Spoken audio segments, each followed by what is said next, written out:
Hi. I think play therapy can potentially work online, virtually, depending on the age of the child, their willingness to participate, and potentially parent involvement. So if you can get like an 8-year-old or a 6-year-old child to sit in front of a screen and to focus on playing, whether it's him playing with his dinosaurs while you watch and engage, or if you both have the same toy, um, I think it can definitely work, but it may not be the most efficient way to do it. And especially if you have like a 4-year-old, I know my 4-year-olds run away the second, you know, something happens in the other room. So the focus isn't there to make it work.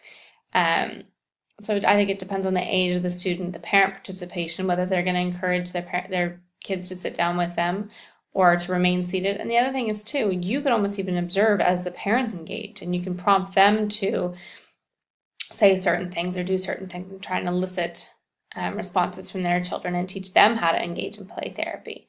And that might be even a more useful way to do virtual play therapy is to maybe interact more with the parents and structure it in a way that they can elicit emotions or insight from their own child,